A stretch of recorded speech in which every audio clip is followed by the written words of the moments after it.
Gotta smell it. Oh, as long as you don't eat it, I'm okay. I won't eat it.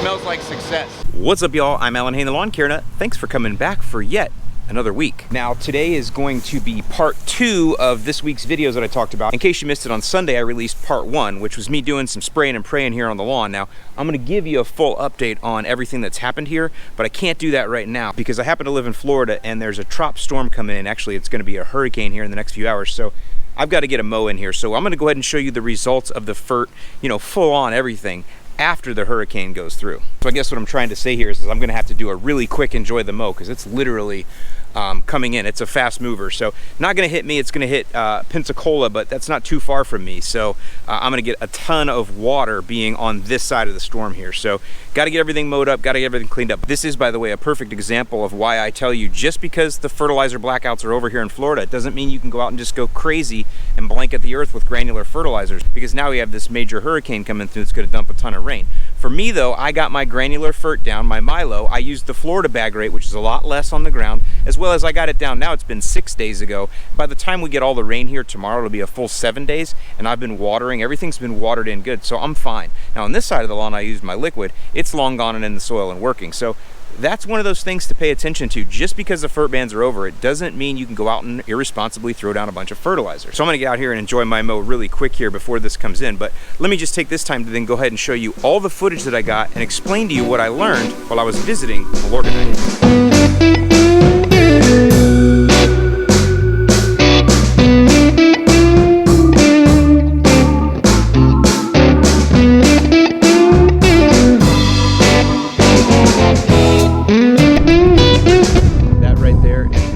Therapy of success.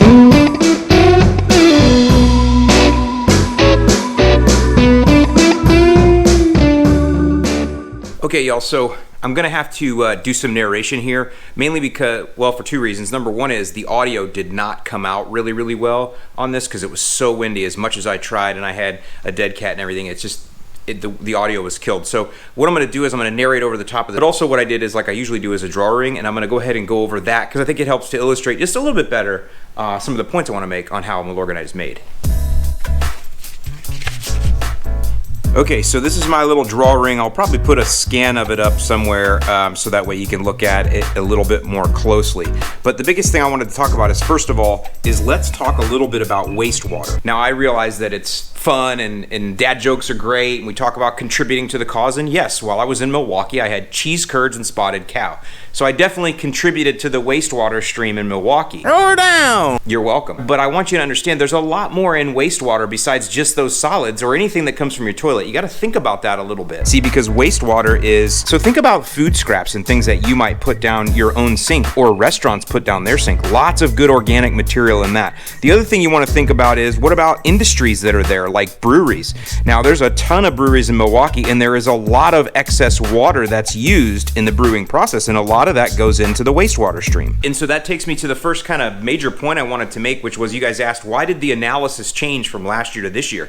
Well, the analysis changes over time because the wastewater coming into their plant changes over time. So many years ago, there was a lot more heavy industry in Milwaukee, and there were a lot more breweries, and so that changed. The breweries, I think, especially make a big difference, but definitely the heavy industry, steel industry, things that support the steel industry, all of these use a lot of water, and all that wastewater goes right into MMSD, Milwaukee Metropolitan Sewerage District. Milorganite is the, I guess you'd say, the retail arm of that, which we'll get into a little bit more in a minute. But what I'm trying to say is that they are at the mercy of the wastewater that comes into them, and then they process this, and what comes out the other end, that's what gives it the analysis. So they do have to change that analysis every once in a while as the industry in Milwaukee itself changes. And again, also, you guys got to think about urban sprawl and things like that. Industry moves in, industry moves out, more people want to move into the city, out of the city. All of these things can affect the wastewater stream and can affect what we get on the other end as Milo. Now, the other thing I want to point out, and again, I realize my ignorance here, I'm using layman's terms and trying to say things in the best possible way.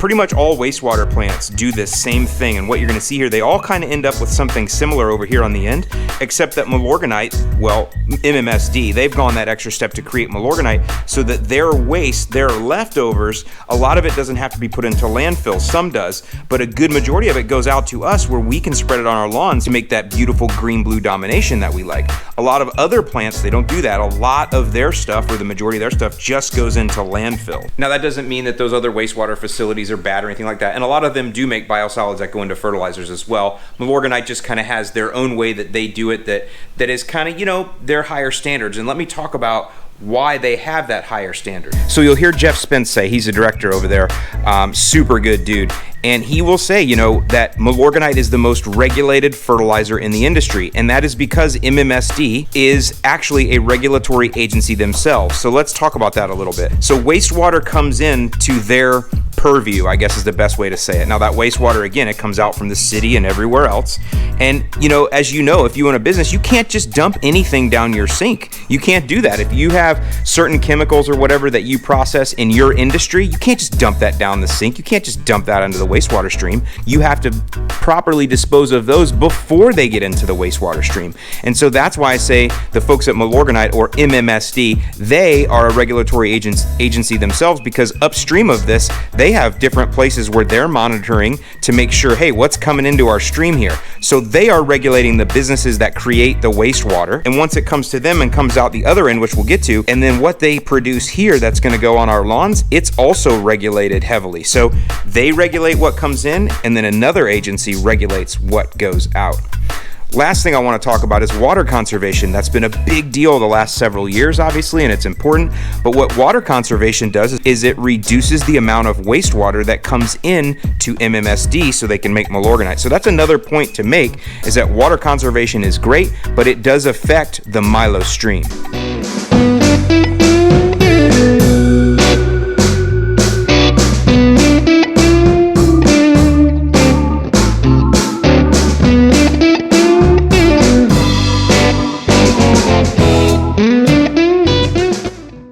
So here's how it works. Okay, again, so the wastewater comes in from wherever it comes in from, all over Milwaukee, and they do an initial screening just to pull the big chunks out of there, you know, and then they kind of process those separately. Then it goes into these settling tanks here, and these settling tanks, again, all the heavier stuff just kind of falls to the bottom, and then like oils and things like that will go to the top, and they kind of skim those off and they get rid of them. So you've done your first kind of little bit of processing here just by screening out the big stuff and then letting what's left, that's a solid, settle to the bottom. Next, it goes into the secondary treatment, and this is really where I think all the magic happens. It actually reminds me a lot of a compost tea there. They're injecting a lot of air into the mix, and what that does is it kicks the microbes up. So microbes, in order for them to start moving around, and it's a lot like brewing beer actually in a way, in order for those microbes to start doing their thing, which is to consume all of the solids that are in this, they have to be aerated, and that's what these are. They're like giant aeration tanks, and they could be in here for several hours. I think, if I'm not mistaken, Jeff told me 15 to 20 hours that, you know, the process could go in through here. And that's where we talk about the bugs. The bugs are the microbes. The microbes are eating all of the organic material in here. And remember, we talked about that's everything from food scraps to wastewater from industry that has little particles in it, all the way down to, yes, the solids that you and I think of. Once that's been done, then they are kicked over here into, I guess these are other settling tanks. You'll see them on the video here.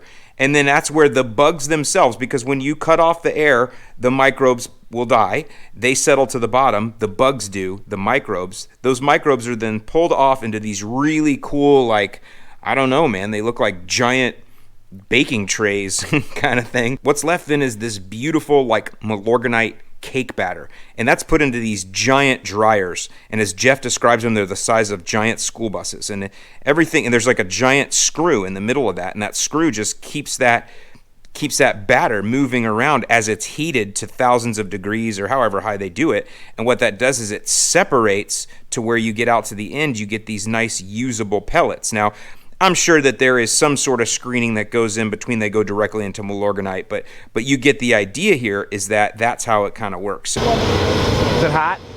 It is hot. You can touch it.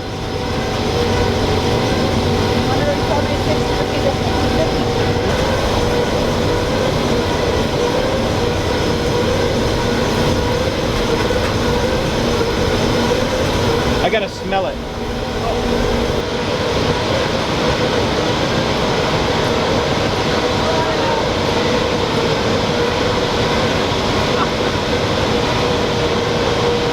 like success. So you can see that, I mean, it's not a super complicated process. It takes a lot of monitoring. It takes obviously a lot of equipment and machinery and know-how and things like that. But it really only takes, what, maybe 24 to 36 hours for this to really just get all the way through from beginning to end. And then it goes into these giant storage tanks, and you can see those tanks there where they keep their Milo, you know, in reserve. I can tell you right now that those tanks, when the stuff gets in, it probably comes right out the bottom really quick because you guys are buying it up, and we're going to talk about that in a minute. But one other thing is, while I was there, I did go over to where they actually package it, because just maybe like several hundred yards away from the plant is where they do all the packaging, and then they send it out on rail cars across the country. So pretty cool there. And I was able to get a couple of bags that I did take all the way down to Northwest Indiana, and we used that on our project lawn, me and Jake did, which that's going to be the next video you're going to see in a minute. But first, let's talk a little bit more about your and my Milorganite usage.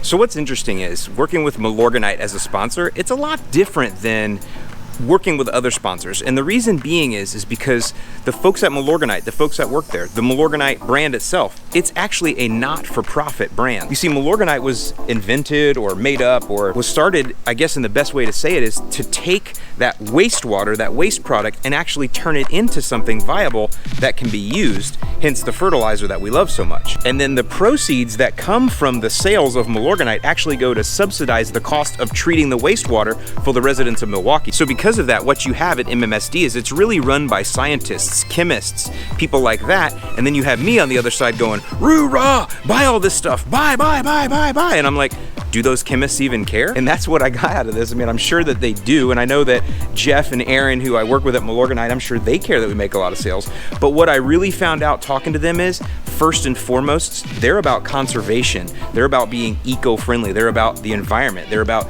doing the right thing. And I could really get that from them, genuinely. It wasn't just something they said because they worked there. They said it because they actually believed it. And Jeff Spence, he's worked there for almost 20 years now and been a part of that. So I just wanted to say first that I know I like to push it and ham it. I'm a marketer and all that kind of stuff, and I love the brand. You know I do. I so love the brand.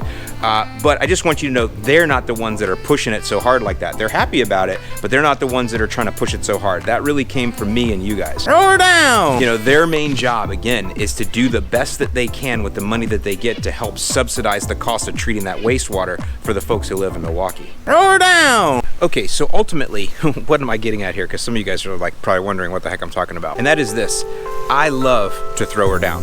But guys, there's a point where we are definitely getting carried away. And I say we, because I have definitely fed into that. Now, don't get me wrong. I love to throw down the Milo. Let me just tell you real quick how I actually found Milorganite originally and why I started using it, what I got from it, and then why I started recommending it to you guys. So when I was working for TruGreen in 1998, I was a sales rep, a telemarketer, and what I used to do is I used to run leads. About 30 to 50 leads a day I would actually do. It was called I think it was 16-point lawn analysis we would do. And we would go by people's houses and leave that for them and then call them up in the afternoon, because telemarketing was still big back then. We'd call them up in the afternoon and evening and sell them service. And I was really good and very quickly became one of the top salesmen. So one day I was on the phone, I was calling up this lead, and I'm pretty sure this was in Oak Lawn, Illinois, which Oak Lawn, Illinois is where Kanye West is from, by the way. And I got a hold of this older guy, and I was trying to sell him service for TruGreen, and he said, look, he goes, I'll tell you what, man. He goes, you come out here and see my lawn. He goes, my lawn is way better than any lawn that you guys treat. And he goes, you come out here and I'll prove it to you. And if it's not, he goes, then I'll buy your service. I was like, all right, dude. So I went on back out to his lawn. And when I got there, I couldn't believe it.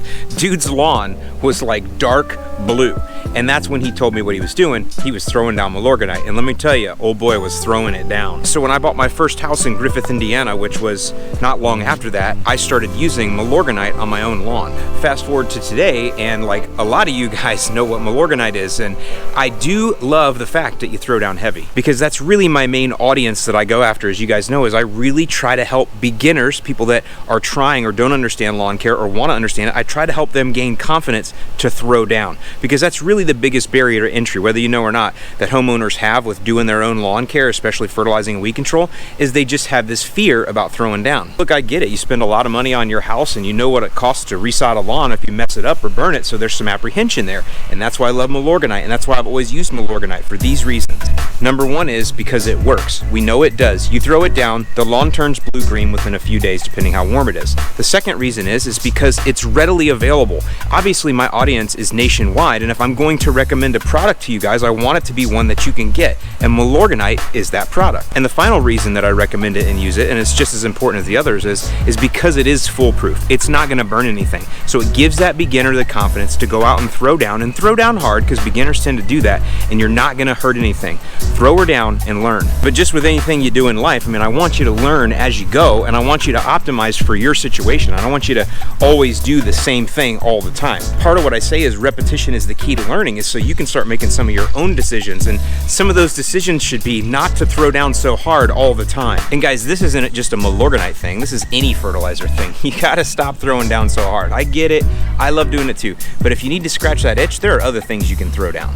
As you would expect, and as most things are in life, I guess, if there's a line and you tiptoe up to it and you challenge people, there are people who will cross that line or redraw the line and keep redrawing the line. And I think that's what's happening with the throwdown here. And again, that's my fault, and I'll bear that responsibility. But what really starts to bother me then is, you know, like in our Facebook group, I have a lot of beginners coming in there looking for true advice, and then some of you guys are a little bit wild, and everything with you is like, oh, just throw down more Milorganite. I mean, when you say that though, and you say it to people that really have no clue what's going on, it can kind of become counterproductive and start to cause problems. Put that on the fact that I run a weekly show here, and that I'm always doing new things and different things, and then you have people that have my ebook and they get a little bit confused. So let me just say this: if you're on my ebook, stick to it. The ebook throws down hard for the first year, but it doesn't throw down as hard as what some of you guys are, and that's who I'm talking to.